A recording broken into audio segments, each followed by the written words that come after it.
সর্বপ্রথমে মহান ঈশ্বরকে ধন্যবাদ দিয়ে এবং সকলকে আরেকটিবার প্রভু যীশু নামতে শুভেচ্ছা জানাই। সকলকে জয় যীশু। আসুন আজকে যে আমাদের আলোচ্য বিষয় তা হলো বিশ্বাসে সুস্থতা। সে বিষয় নিয়ে আজকে আমরা আলোচনা করব। তাই যতজন ঈশ্বর সন্তানেরা আপনারা যুক্ত হয়েছেন, শুরু থেকে শেষ অব্দি ঈশ্বর বাক্য শোনার জন্য অনুরোধ থাকলো। আসুন আমরা এই সময় ঈশ্বর বাক্য শুনি। মার্ক তার 5:34 তখন তিনি তাহাকে কহিলেন, হে কন্যা, তোমার বিশ্বাস তোমাকে রক্ষা করিল, শান্তিতে চলিয়া যাও ও তোমার রোগ হইতে মুক্ত থাকো। ঈশ্বর তার বাক্যে আমাদের প্রত্যেককে আশীর্বাদ যুক্ত করুন। আমেন। হে আমাদের স্বর্গের পিতা, সুস্থতা দানকারী ঈশ্বর, তোমার মহানামের ধন্যবাদ, প্রশংসা এবং গৌরব দিই। আজকে আবার একটি নতুন দিন দিয়েছ, আর এই দিনে তোমার বাক্য শোনার সুযোগ করে দিয়েছ। সে বাক্যের মধ্যে দিয়ে তুমি আমাদের জীবনে কথা বল, সঙ্গে সঙ্গে থাকো। সমস্ত ভার তুমি প্রার্থনা একমাত্র প্রভু যীশু নামে চাই। আমেন। জয় যীশু, জয় যীশু। আজকে আমরা দেখি আমাদের পিতা ঈশ্বর, তিনি বললেন যে তোমার বিশ্বাস তোমাকে রক্ষা করলো, শান্তিতে চলিয়া যাও এবং তোমার রোগ হইতে মুক্ত থাকো। আমেন। অর্থাৎ পিতা ঈশ্বর তিনি বলেন যে আমরা যদি বিশ্বাস রাখি ঈশ্বরে, তাহলে সেই বিশ্বাসের মধ্য দিয়ে আমরা রক্ষা হব। অর্থাৎ নিজেকে বিশ্বাস করতে হবে, প্রভুর কাছে নিজেকে বিশ্বাস করতে হবে যে আমি বিশ্বাসে আমি সুস্থতা আমি পাবো, বিশ্বাসে আমি রোগমুক্ত হব। আর সেই বিশ্বাস যদি আমরা রাখি, তাহলে পিতা ঈশ্বর তিনি আমাদেরকে শান্তি প্রদান করেন এবং রোগমুক্ত করেন। কিন্তু আজকে যে বিষয়, যে বিশ্বাসে ঈশ্বর তিনি আমাদেরকে আরোগ্যতা দেন, কিন্তু আজকে একটি কারণ বলতে চাই যে এই প্রভু যীশু তিনি এই জগতে কেন এসেছেন। প্রভু যীশু তিনি এই জগতে এসেছেন যেন যারা ভগ্ন হৃদয়, যারা দুঃখিত হৃদয়, তাদের কাছে প্রভু যীশু তার শান্তি বহন করে নিয়ে এসেছেন, যাতে সেই শান্তি সেই ভগ্ন হৃদয়ের লোকদের জীবনে আসে। সেই জন্য প্রভু তিনি বলছেন সেই কন্যাকে যে শান্তিতে চলিয়া যাও, তোমার রোগ হইতে মুক্ত থাকো। অর্থাৎ যে শান্তি প্রভু তিনি এনেছেন যারা ভগ্ন হৃদয় তাদেরকে দান করার জন্য। তাই ঈশ্বরের শান্তি, প্রভু যীশু খ্রিস্টের শান্তি সমস্ত মানুষদের মধ্যে প্রভু তিনি দিতে চান। তাই লূক 2:14 বলে, ঊর্ধ্বলোকে ঈশ্বরের মহিমা, পৃথিবীতে তাহার প্রীতিপাত্র মনুষ্যদের মধ্যে শান্তি। আমেন। অর্থাৎ পিতা ঈশ্বর তিনি আমাদেরকে বলেন যে তার একটি কারণ যে যীশু খ্রিস্ট এই জগতে এসেছেন, শান্তি বহন করে নিয়ে এসেছেন ভগ্ন হৃদয়ের লোকদের জীবনে দান করার জন্য। সেই ভগ্ন হৃদয় কারা? এই জগতের সমস্ত মানুষরাই ভগ্ন হৃদয়।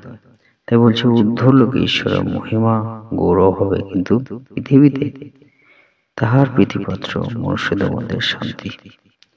অর্থাৎ যারা ঈশ্বরের প্রীতিপাত্র, ঈশ্বরের বিশ্বাস করে, তাদের মধ্যে ঈশ্বর তিনি শান্তি প্রদান করবেন। কিভাবে? আরোগ্যতা তিনি দান করবেন, অভাব থেকে তিনি মুক্ত করবেন এবং তার শান্তি সেই পরিবারে তিনি দান করবেন। হালেলুয়া। সে বিষয়ে আমরা মনে রাখি।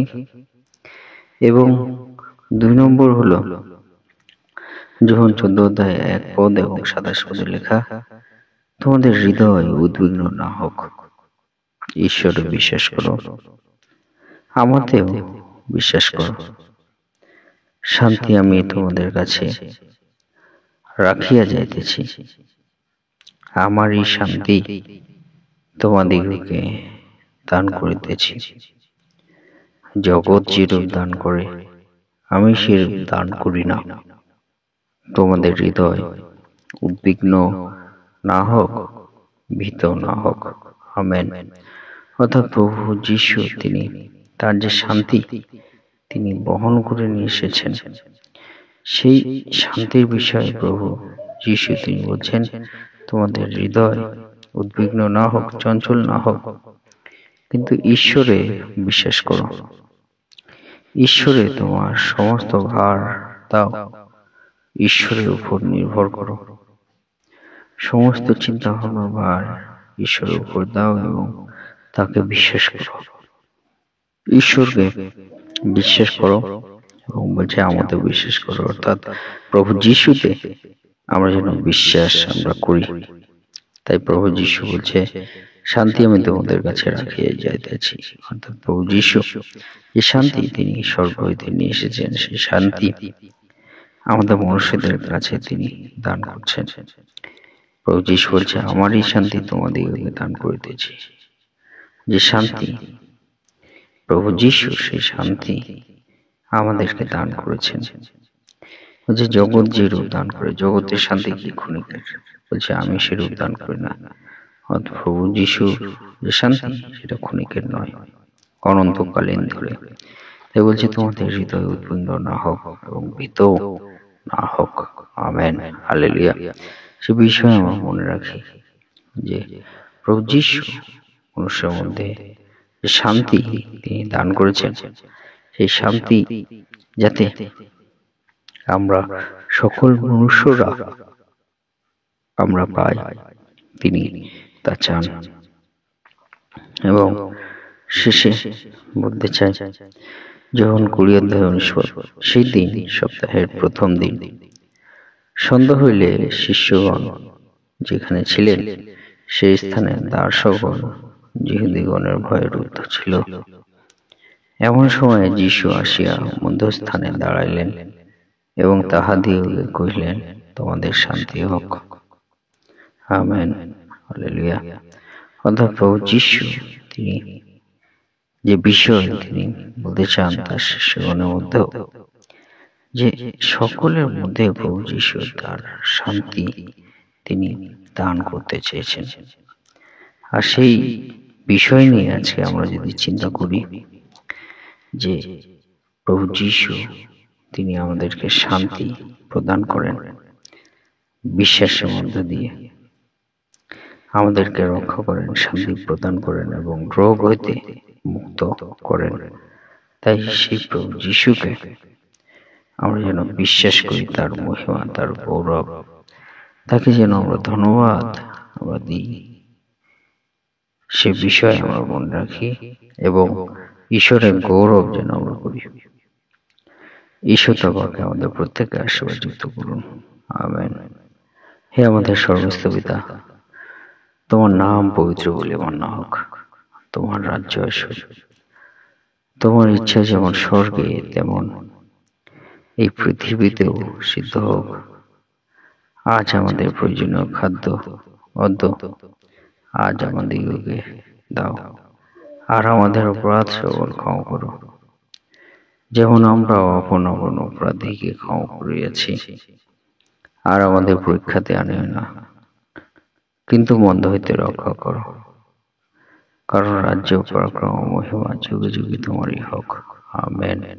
এই মুহূর্তে সৃষ্টিকর্তা পিতা ঈশ্বরের প্রেম, পবিত্রতা যীশু খ্রিস্টের অনুগ্রহ, নির্দেশকর্তা পবিত্র আত্মার সহভাগিতা যুগ থেকে যুগান্ত পর্যন্ত আপনাদের সকলের সহবর্তী হন। আমেন। জয় যীশু, জয় যীশু, জয় যীশু, জয় যীশু।